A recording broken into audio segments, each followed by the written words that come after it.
and gentlemen, and members of the press. Thank you for your attention and for your support, and thank the members of the council for giving our delegation the opportunity to speak. What I have to say will be brief. To begin this delegation here tonight is a culmination of over 5.5 years of hard work by the members of two groups, the Whitewater Citizens Group for the Future and the Common Conservation Club, whose chairman and my most trusted friend, Mr. Keith McLaren, was unable to attend tonight. As for myself, I am here as a designated spokesman for the Conservation Club, who supported and funded my work from the very beginning in 2011, as have the members of the Whitewater City Committee for the Future, and without their support, we would not be sitting here tonight. That being said, I wish to personally thank each and every member of this council who came out publicly in support of myself on June the 22nd of this year. It was this vindication by the Whitewater electorate that re-inspired me personally, as well as all of the members of our two groups, to press forward as never before. And be assured, we have, because after that June 22nd meeting, we knew we had the ear of the council at the long last. However, my particular thanks goes to Reeve Terry Miller, who in a most direct manner sat in this very room on that night of June the 22nd and did what he does best. He called a spade a spade.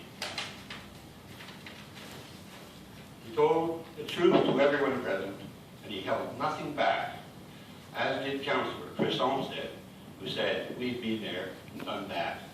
It was time for action, and the time had come to move on."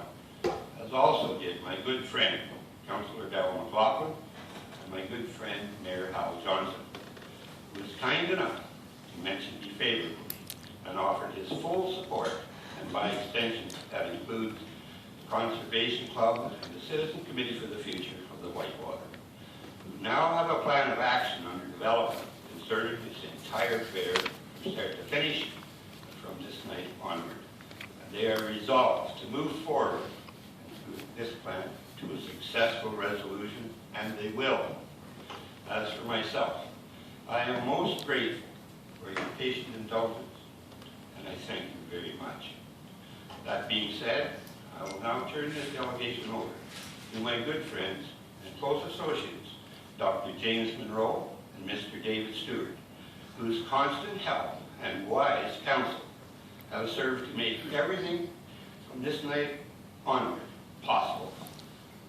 And finally, and most importantly of all, may God bless all of you. Thank you very much. Thank you, Donnie. Those kind words. Mayor Johnson, Reeve Miller, members of council, other interested parties, thank you for taking the time out of your busy schedule to meet with us tonight. As we are all painfully aware, rural Ontario and the Ottawa Valley are depopulating, resulting in school closures and a general decline of the quality of rural life. It is evident even now as rural school busing is curtailed. We know that when our schools close, our churches and businesses can't be far behind. The Citizens for the Future of Whitewater Region was formed to reverse this tragic situation in Whitewater Region. Our group wants a prosperous municipality where we can live, work, raise our children, have jobs for them so they too can experience the joys of rural living. We want to be more than just a playground for the urbanites. This was an excerpt from a letter from the Citizens for the Future of Whitewater Region to Reeve Rathbone Council dated September the 12th, 2005. The Citizens for the Future of Whitewater Region was formed in early 2005. It's been active since that time. In May of 2005, the group organized a public meeting of more than 300 concerned citizens as a show of support to council to aggressively thwart this decline by pursuing a Made in Whitewater Region official plan. This meeting became the driving force to draft our own plan. From 2005 to 2013, two of us sat with the whole of council on the newly formed official plan committee that was established after the public meeting. As a blueprint for development of Region's official plan is the absolute best way to grow Whitewater Region and reverse the decline and reopen our full schools. Muskrat Lake is a jewel in Whitewater region. With its beautiful landscape, scenic vistas, located on the Trans-Canada Highway just an hour west of Ottawa, it has an amazing potential for new residents to enjoy the view and experience a relaxed rural lifestyle. The potential for parklands, homes with a view, hiking and walking trails, golf courses, active retirement living is endless. After the release of the 2005 MOE water quality reports for Muskrat Lake, our members met with the M&R and MOE officials to raise our concerns about the deteriorating condition of Muskrat Lake, the damage effects on our potential growth in this area, and the serious danger to our municipal water supply. There was no answer except to point a finger at residential growth as the cause. The message from the M&R was clear, with the implication it is their lake and stay back 1,000 feet. How could this happen, we asked. As we investigated further, Calvin Wilson, one of our members, explained the first cause of a major event. In 1965, the federal government, through ARDA, the Agricultural and Rural Development Act, built a dam to block the outflow of the Muskrat River and the outflow of Muskrat Lake. This dam artificially raised the water levels. Along with destroying the wild rice fields in Mud Lake, the higher water level washed the clay banks to cover up the nice sand beaches and to provide future fertile weed beds in Muskrat Lake. In the coming years, this dam would ensure that the pollution would remain in the lake to inflict the maximum amount of damage. Our members helped to explain the second major event. Under a second federal ARDA project, Snake River was chosen as the outlet for a major drainage project against the advice of their environmental consultant, Michael Mikowski, in 1981. This involved the destruction of the natural stone dam at Osceola to allow seasonal runoffs to flow into an already dammed lake. Mr. Mikowski states in his 1981 report, I quote, approval to proceed with the proposed drainage works means the downstream impairment has essentially been authorized by the MOE and the M&R. Two provincial agencies in part relate to the protection of Ontario's aquatic resources. A complete technical and economic database is not available to permit us to suggest what remedial measures should be applied to Muskrat Lake to offset further water degradation. 1981. In 2011, our members consulted with Mr. Mikowski, at which time he gave us his 1981 report. Today, we see his predictions were true. Multiple studies have demonstrated that the majority of the pollution entering the lake comes from this source. In 2012, our members, together with the Conservation Club, Cobden, persuaded Whitewater Council to obtain the services of Michael Mikowski to aid in Muskrat Lake planning issues. Backing up for a moment, in 2005, a member of our citizens group wanted to build a home with a view of the lake. He discovered that the M&R MOE had imposed prohibitive setback of 300 meters, or approximately 1,000 feet from the lake. It's a good thing that that wasn't in effect 100 years ago, because this building we're in tonight wouldn't be here. Our former Whitewater lawyer stated, I quote, as a lawyer, I have witnessed nothing as unjust in the practice of law as the confiscation of value that takes place in the planning process, where the simple attachment of an environmental protection will reduce a landowner's private property value, often his only asset, by as much as 80% without any compensation whatsoever. In 2011, during our discussion with members of the citizens group, Mr. Mikowski revealed that the 300-meter or 1,000-foot setback on Muskrat Lake had no scientific basis. He furthered with the following quote from the Ontario Municipal Board. I quote, in commenting on the 300-meter buffer, Ontario Municipal Board Chairman David Cullum concluded that with respect to using it as a land use planning determinant for prohibiting development, it lacks solid scientific foundation. Decision 3126, November the 30th, 2005. In the case of Muskrat Lake, it is clear that this restriction was used in part to point towards present and future development on the lake as the major source of the pollution. This diverts attention away from the real cause, that being destruction secondary to 2 federal ARDA projects, one that was sanctioned by the M&R MOE, with prior knowledge of the consequences. It also serves to promote the greater provincial agenda of no rural development. The Citizens for the Future of Whitewater Committee continues to work behind the scenes to help overcome some of the obstacles to growth in our region. Now, in 2015, Muskrat Lake has deteriorated to a point of crisis.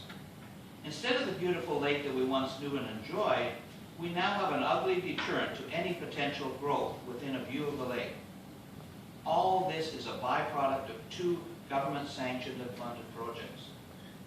It must be cleaned up for all to enjoy both present and any future residents that may relocate to enjoy the views and the rural lifestyle.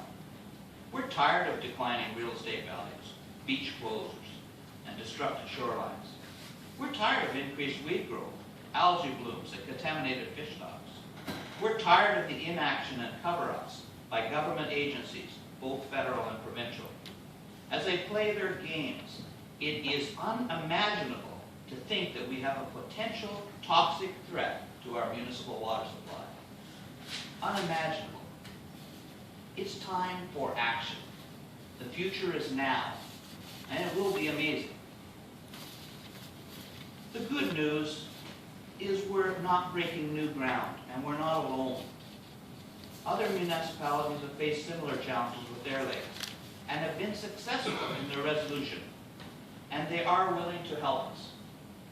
One such case involves our neighbors near Mont-Saint-Marie on Heaney Lake. In 2015, several of our citizens group members are acting on the detailed research of Donald Broom. Without his dedication and research ability, we would not be here tonight. He has worked tirelessly for no personal gain, but to make our lake and the area around it a better place. We've investigated the Heaney Lake project. This lake is similar in many ways to Muskrat Lake. Their source was a government-funded fish farm. I'm about to share a short film clip that will serve as an introduction to their problem and how they solved it.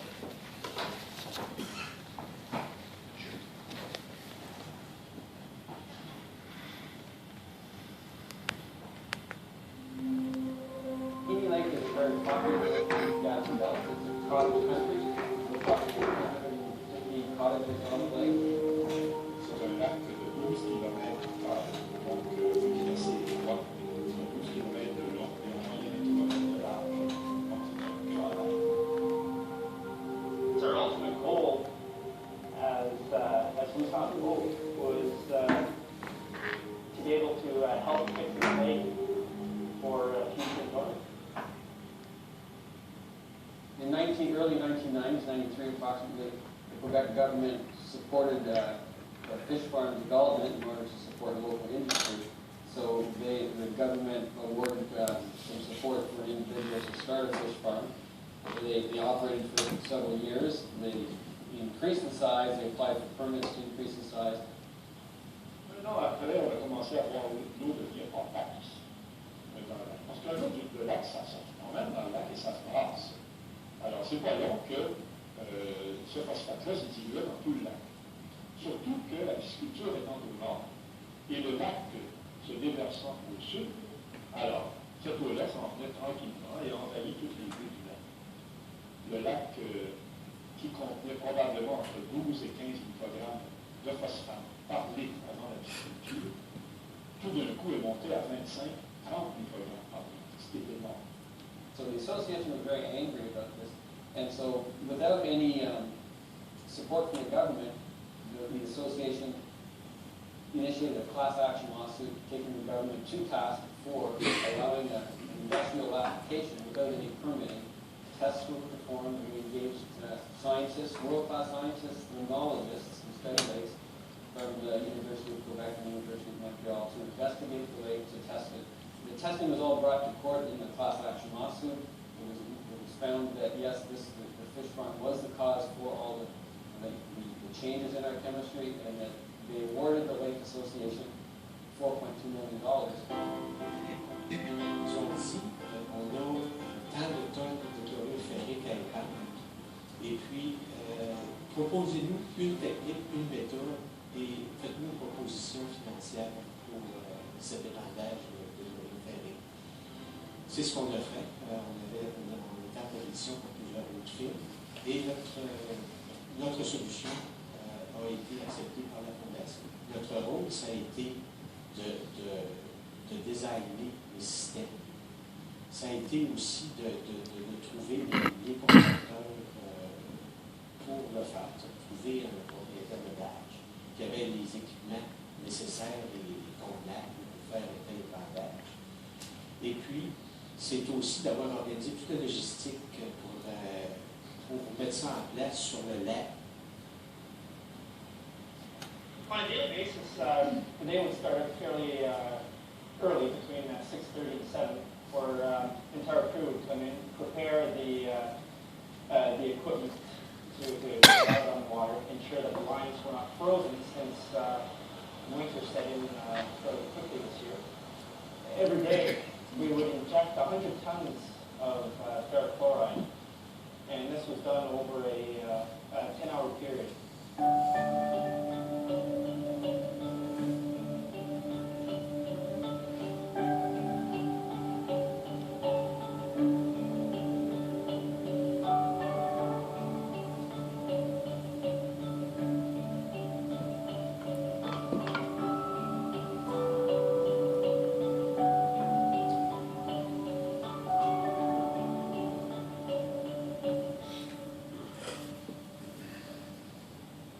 Once our injection day was over, we returned back to our staging point where the chemical supplier arrived with the tanker trailers and transferred the chemicals from land onto the barge so that the next morning we were ready to operate again.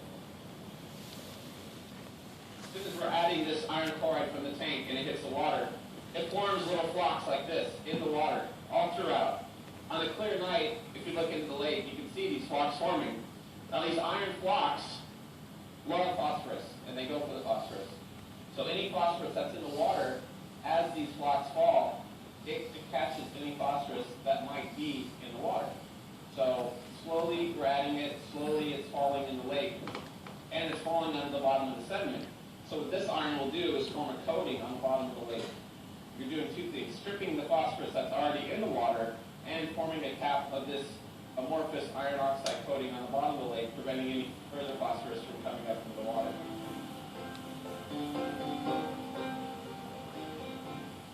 We found Lisa Andrew met the criteria for a very diverse number of reasons.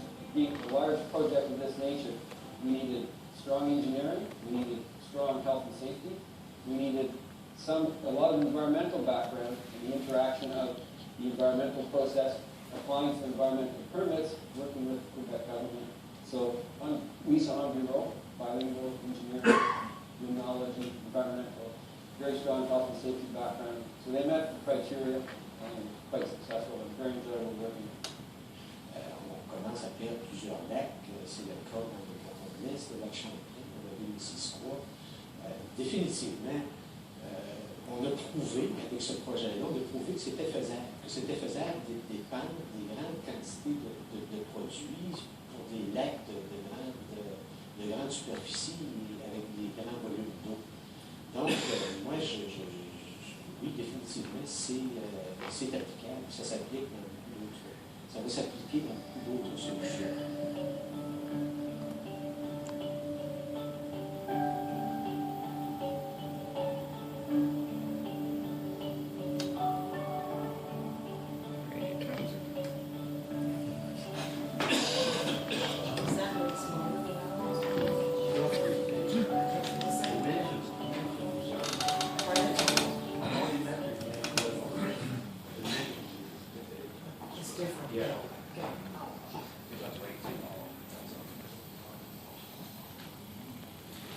Liaise with parties involved in this project.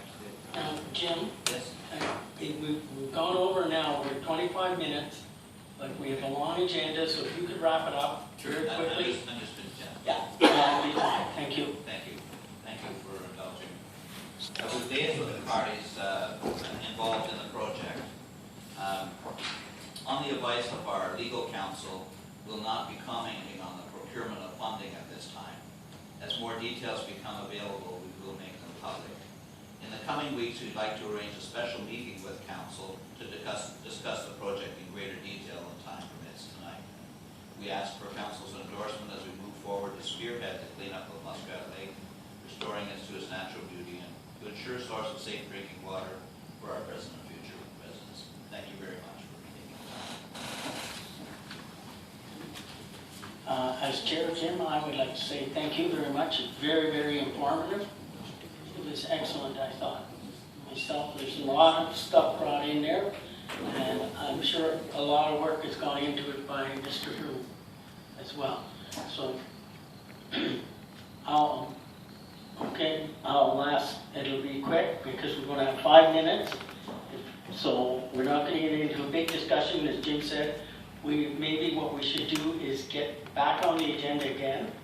If that would be a great idea, I'd ask Christine to make sure to put onto the agenda again, and we can get into a further discussion as we have more time. Charlene.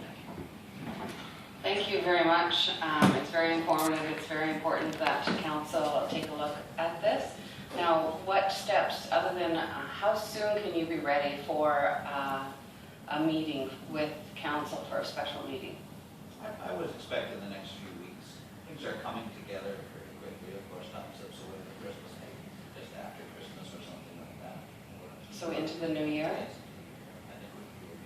think we've had a generous offer from the folks who actually completed the projects. We'd like to have them present so that they could answer some of the technical questions, and hopefully we'll have a little bit more about the progression of our procurement of funding. That right now, obviously it's a sensitive legal matter, so that we are not going to comment on it at the moment. So at this time, all you need is a date for a meeting? Yeah. Perfect. That'd be fine. And we'll take a look at that, I'm sure, shortly. Thank you very much, everyone. Thank you very much. Okay, well, thank you very much to Ms. Monroe and to Mr. Broom.